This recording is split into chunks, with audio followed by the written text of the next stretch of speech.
From the Library of Congress in Washington, D.C.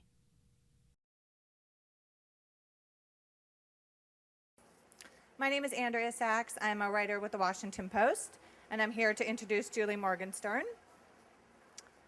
And I'm not going to waste your time with my intro, mainly because I want to impress Julie. Morgenstern, the guru of time management and organization and efficiency. The best-selling author, corporate productivity consultant, and speaker is a master at sweeping up one's life and company, getting rid of excess and the unnecessary, and becoming more efficient and productive. Her philosophy of Inside Out is focused on a three-step process of analyzing, strategizing, and attacking. The wastefulness in your life won't know what hit it. Her latest book, When Organizing Isn't Enough, Shed Your Stuff, Change Your Life, will probably tell me to wrap this up and give her the stage. Julie Morgenstern. Very good. What a fast student. I'm impressed. It's the best student I ever had. So good afternoon, everybody. Very, very honored to be here today. Very honored to be part of this incredible event by the Library of Congress and Mrs. Laura Bush, and I'm really honored to be one of the authors here today. So I've been a professional organizer, a time management expert, a productivity expert for almost 20 years, working with individuals and companies to help them function better. And after all this time, I came out with a book called When Organizing Isn't Enough. What would possess me to do that? So here's what possessed me. From the beginning, I have always been frustrated and noticed that people confuse organizing with getting rid of things, right? Most people think when you're going to be spending the weekend organizing, what are you doing? Purging, throwing things out. And I have said for years, and in my very first book, Organizing Isn't Enough, when organizing from the inside out, in my first book, I said that you can get organized without throwing anything away. Because organizing has nothing to do with throwing things out. Organizing is simply about designing a system that gives you access to what you use and love. It's just about being more functional. Getting rid of things is a completely different process with a completely different purpose. And I felt it was time for me to talk about that process. So what is it? If organizing is about designing a system that gives you access to what's important to you, what is decluttering? Well, decluttering is what you do when you don't know where you're going, but where you are isn't it. You can get organized if you know where you're going, but you just don't know how to get there. I want to start a new business. I need to get these kids' toys. It's a wonderful presentation, get everybody to get dressed in the morning and get out the door. But when you don't know where you're going, but where you are isn't it, when you're feeling stuck in your life, that's not a time to organize because you don't know what to organize. When you're stuck in your life, what you can do is get rid of things, right? So when do we get stuck in our lives? We get stuck at times of change, right? When something is changing in our lives, when we need or want to make a change, we're not sure where we're going and we can get very paralyzed. So right now there are 79 million baby boomers in this country going through big types of changes.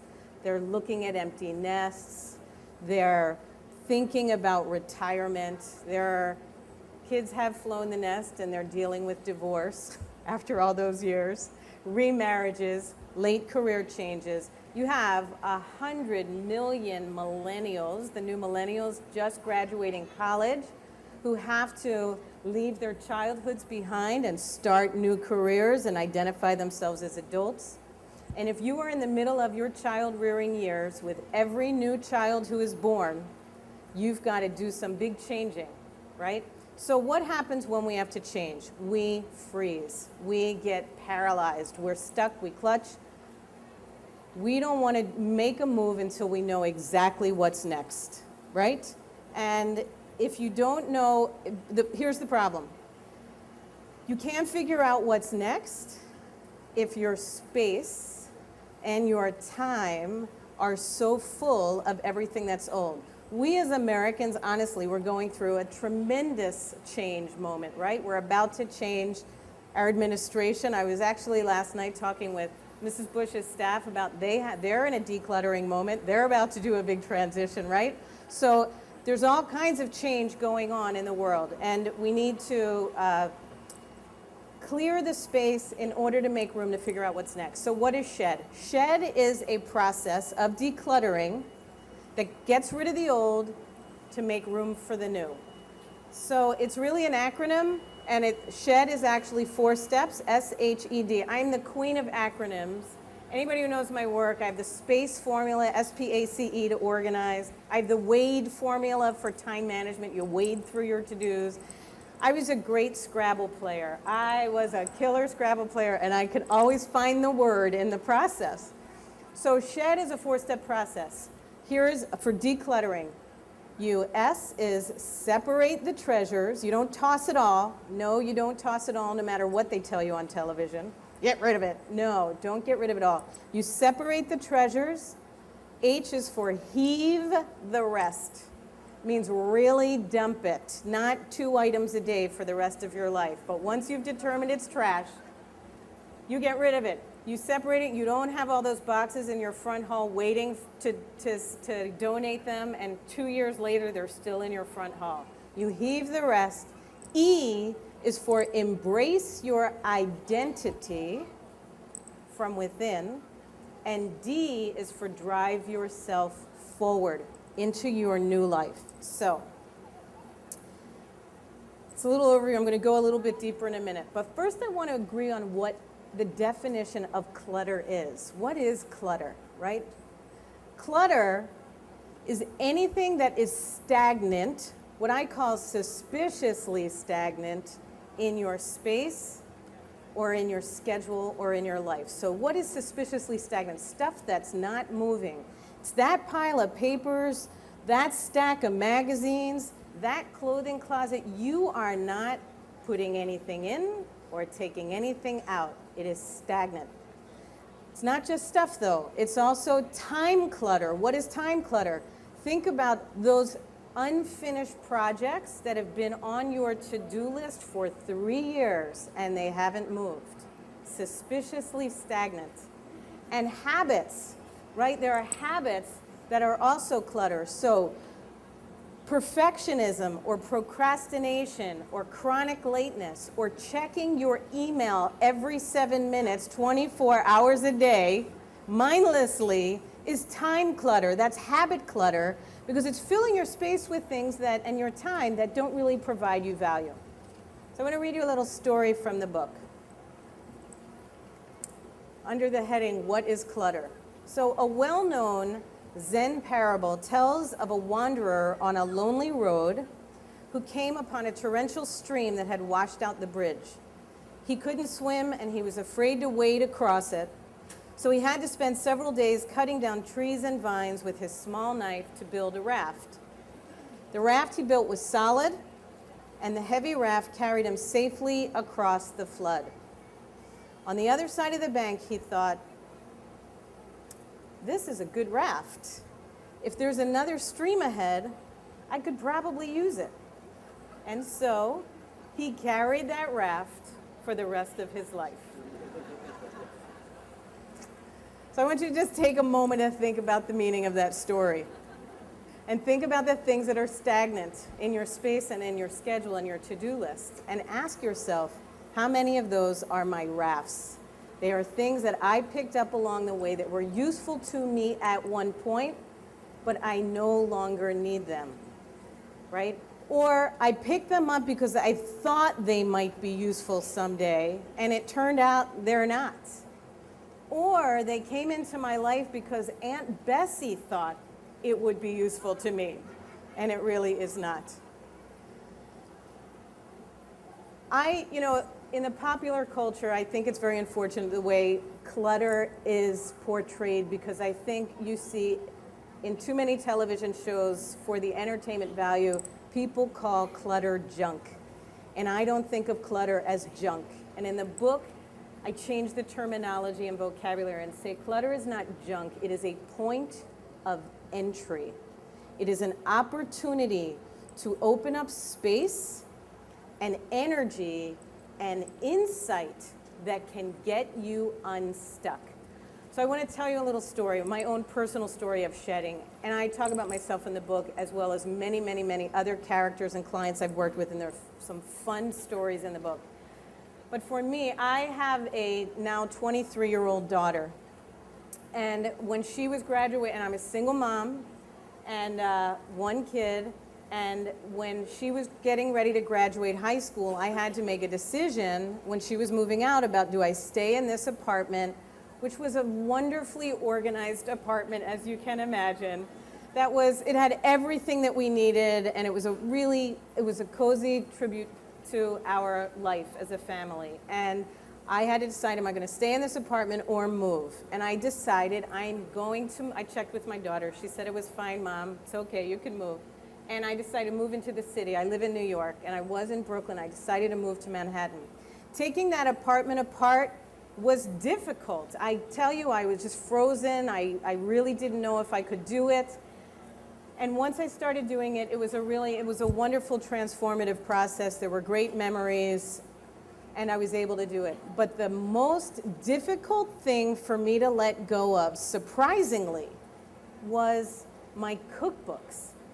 I had a cabinet full of cookbooks in my kitchen that, by the way, I never cooked. This is really important. I never cooked. As a business owner and a single mom, I literally raised my daughter on takeout. She got chocolate chip whole wheat pancakes once a year on her birthday. And I was paralyzed, and I was working with one of my own organizers, which organizers do. You know, I had somebody helping me. And we got to the cookbooks, and I froze, and I was like, I can't get rid of those cookbooks. I can't. I was paralyzed. And Ron was like, what's up with the cookbooks? You don't cook.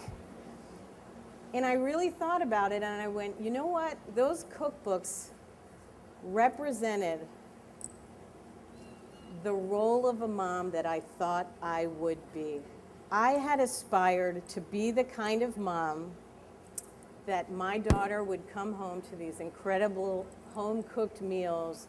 She'd grow up and someday tell all her friends, oh, my mom loved me through food, right? Cooked me these great meals. And I never became that mom. So it was kind of letting go of the cookbooks meant letting go of that goal. And it was hard to do, but once I realized what they symbolized to me, I was able to ask myself, well, what kind of mom was I? And I was actually a great mom in other ways. I didn't cook because I wanted to be sure that every night when my daughter came home and I came home from work, I wasn't busy in the kitchen, but I was focused one-on-one with her, talking, helping her with her homework, asking her how her day was, reading books. We were a huge book family. We read every night, 2 or 3 books. And I realized that my daughter grew up to say, my mom loved me through the time she spent with me rather than the meals she cooked for me. And when I realized what the books symbolized, I was able to own what they represented and toss the books. So clutter is not just junk. You are hanging on to it because it's an attachment. And by trying to release it, it will help you realize what it is. You'll be able to let go and move on. I think when I wrote this book, I really felt it was important. It's important for you to know whether what you need is to get organized or whether you need to get rid of things in order to be effective, right? Because it's all about trying to reach your goals in life and having a better life and feeling good about yourself. So if I was going to write a book on decluttering, I wanted to make sure this one would really work. So what makes this book different than any other book about decluttering is several things. First of all, it's not just about the getting rid of part. There are 5 sections to the book, and only one of them is about the actual getting rid of part. The rest of it is about what you do to prepare to get rid of things, and then what you do once the stuff is gone. Because if you don't, or you're not prepared for that, you're going to hit what every single client I have ever worked with, as well as myself, when the stuff is gone, you hit the wall of panic. oh my gosh, that stuff is gone, now what? Right? And that's what this whole Embrace Your Identity section is all about. I want to read you another little section. So remember, it's separate the treasures. You don't just go heaving stuff. You don't just throw things out. There are treasures buried in that stagnant stuff that you want to identify. You want to separate the treasures before you heave the rest. There are a lot of characters in the book, and there are really 4 main characters who I had worked with, and they shared their journals and stories as part of the book because it's such a personal process, and I think it's helpful to really see other people's stories. So there's a woman named Brooke who is a divorced mother of 2, also an empty nester, dealing with her 5-bedroom house. There's a guy named Jay who is a client who is a single professional musician who was stuck in his romantic life and stuck with his musical career because his house was buried in clutter to the degree that he couldn't let anybody in, couldn't have dates over, and he couldn't work on his music. There's a guy named Max who's a retiring theater professor trying to figure out what the next chapter of his life would be. And there's Caroline, who is a career woman who was hiding behind a very safe little job and knew that she had more to give and she needed to shed this old job and really express herself. And she, by the way, I started working with her 2 years ago. She just moved to Japan where she got an executive job running the entire Asian region of a global company. So her shed really paid off. But separating the treasures you do before the trash. So Jay, our musician, he wrote this in his journal about separating the treasures. He wrote, "At first I didn't think going through all my stuff was worth it because I was just ready to throw everything away. Then I found this one thing, a little figurine from my 8th grade music teacher. That figurine was actually the thing that inspired me to major in music. Just this little itty-bitty thing buried under all this stuff on my desk. It's what helped me find my passion in life, and I'd forgotten it even existed." So that is the value of slowing down. Don't just treat it as junk and toss it, and don't let anybody tell you to toss it. Find those treasures, and then heave the rest. And certainly you need a lot of practical tools for heaving, right? You need to know where you give stuff away, recycling, we're all trying to be responsible. Can you sell your stuff? There's all kinds of mechanical, practical resources in that section of the book to help you actually get the stuff out the door. And when it comes to time clutter, the hardest part about heaving that is it's not just your own attachment to those activities you have to deal with, but it's other people who are counting on you to do that. If you've always volunteered on a certain committee and for the last 10 years you're like, I think I'm done, you have to talk your way out of it. And actually the book will talk you through the mechanics of those conversations and give you the scripts so that you can effectively heave it. Embrace your identity is really, once that stuff is gone, most people, what happens is they go to grab what they just got rid of because the emptiness is a little scary, or they try to rush to refill the space with more stuff or activity. And embrace your identity tells you, hold on, this anxiety is only going to last you between a few hours, honestly, to a few days. Hang in there, don't clutch, don't reach, don't fill, stay in that moment, embrace your identity from within. Because you are who you are without your stuff. You are who you are without those to-dos.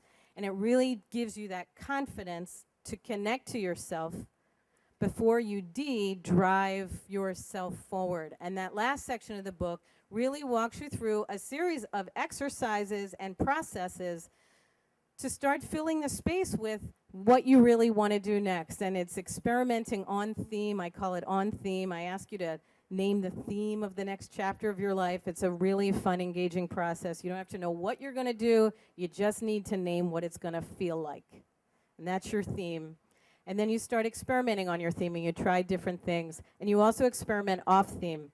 In my own empty nest, my experimenting off theme, I encourage you to, when you shed and the space is empty, try doing something you can't possibly imagine yourself doing at all. It's not of interest to you. It wasn't in your plan. It's not your goal. Something crazy and wacky. For me, At the age of 47, I took gymnastics.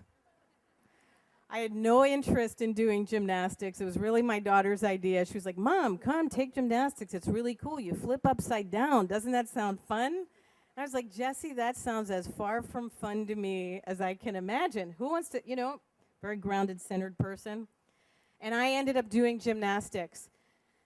And I can actually now, believe it or not, I started this session, I was like, I am way too old to be doing this. And at the end of the first hour, this gymnastics coach had me realizing I could do it. I can now do, believe it or not, a one-armed cartwheel.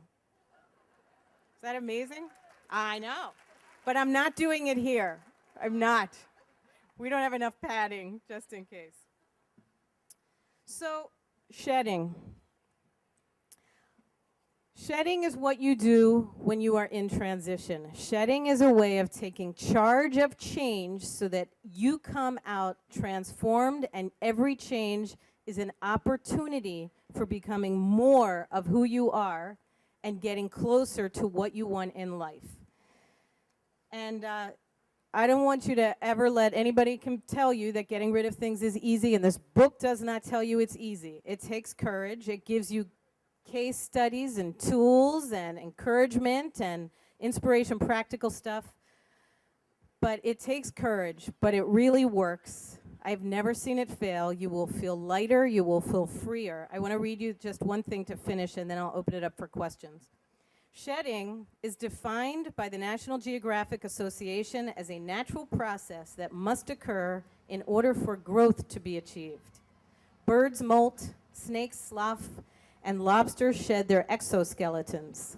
Shedding is an ongoing process that mammals, arthropods, reptiles, and birds are engaged in most, if not all of the time, and in each case, the animal emerges from its shed fresh, lighter, and renewed. Transformation is as pervasive in our lives as it is in the animal kingdom. But the human shedding experience, at least the one we pay attention to, is more ethereal in nature.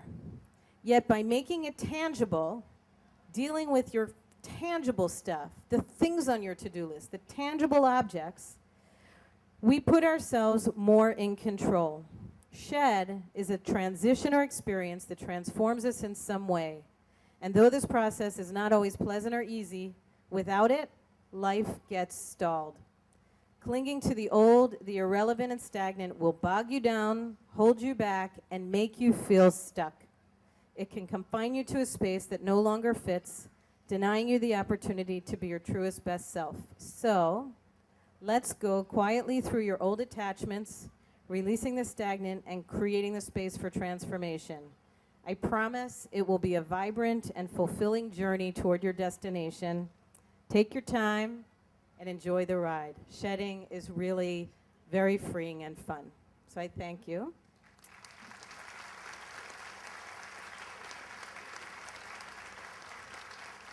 And I think we have time for a couple of questions, if there are any. Yes. I've been trying to shed, declutter, and all of the above.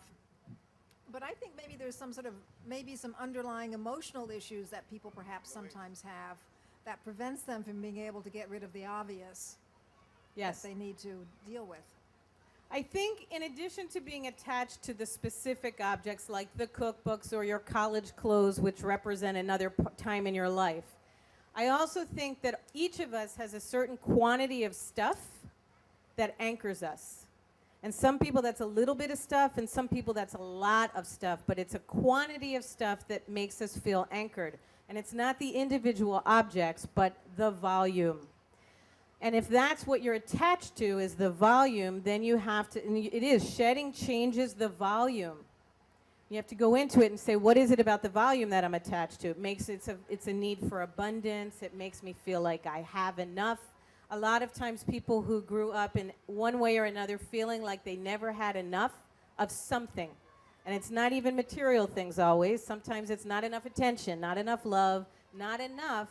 When they get older and they can afford to buy things, they fill their lives with abundance. If you're attached to the abundance, you need to just recognize that and then start to shed that, right? And separate the treasures, pull the best of the abundance out, and start to heave the rest. And then that's where embrace and drive become essential. And as long as you know that's coming, you don't think once you get rid of things, you're going to instantly feel better, but you get rid of that, you change your volume, and then you fill that space with intangible things, with freedom, with connections, with relationships, with activities, with a new business, with dreams. You have to, no one lets go into a vacuum. That is the key. No one lets go of anything without reaching for something else. And that's what the whole preparation before you heave is all about. Identify what you're reaching for before you let go of anything. And that's really the secret to success. Another question? Yeah. Hey, Julie. I work for a company that would like to see us respond to all the emails that we get. And so I have an email box that's full and overflowing. And by the way, I keep your book, Never Email in the Morning, right by my bedstand for daily inspiration. But just your thoughts about email in general and where all that's heading. Yes, okay, very good. So email it's a communication vehicle which has gotten out of control, and we've ended up, it kind of snuck up on all of us, right? And it was a great way to stay in touch and respond quickly, and then all of a sudden we're slaves to email. And it's like every 5 to 7 minutes we develop this habit of got to check my email so I stay connected, I don't miss anything. But it's become a great interrupter. It interrupts our capacity to concentrate. I mean, there's so many people, I do speeches at corporations globally, and people feel, they say, I don't have time to concentrate. There's so much coming at me, and it's really email, and it's your addiction to email that you have to check. You can break that.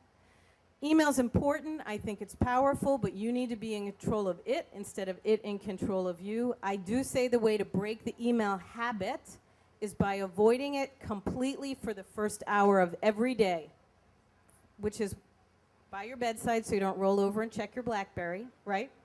See the book, don't check. And for your first hour, devote it to your most critical, concentrated task. And you develop your ability to concentrate again. And you check email, maybe it's every hour on the hour, and you do 10 minutes, and then you have 50 minutes to focus on something else. Maybe it's every 2 hours. But you have to check and process email proactively, consciously.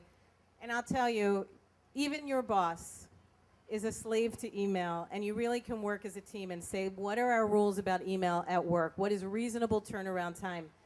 Is 2 hours reasonable that people can be off email doing something else? And if, you know, people can wait, because everybody's just very impatient.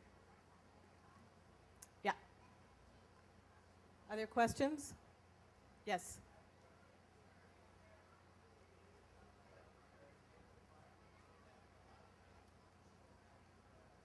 Yeah. So everybody can hear your question.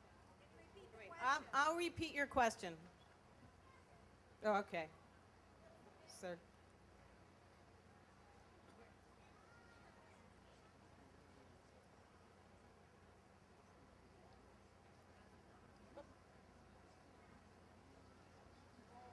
Okay, last question. Basically, the question, it would be where two people come together later in life, lots of family things, their own things, historical stuff, and combining where they're both trying to work at it. Yes. And have their own things to deal with, but big quantities of it. Yes. So it's a great question. How do you blend households and histories into one space? So the question, there's two different ways to do this. You can create common areas and decide, just like bank accounts, are we going to have a shared bank account, or are we going to have separate bank accounts? That can be true of your historic stuff as well. You may want to keep all of your history and the memorabilia and all that kind of stuff one place, and your significant other in another place. You can have common rooms. You're bringing together all your kitchen equipment. Which blender are you going to keep, right? Which can opener, if you still use a can opener. So you determine common spaces and separate spaces, and then actually shedding together and organizing together are really powerful ways to connect a relationship. What's important to us? What is the environment that we want to create? And you can go room by room and create it together. Thank you. Thank you. Thank you.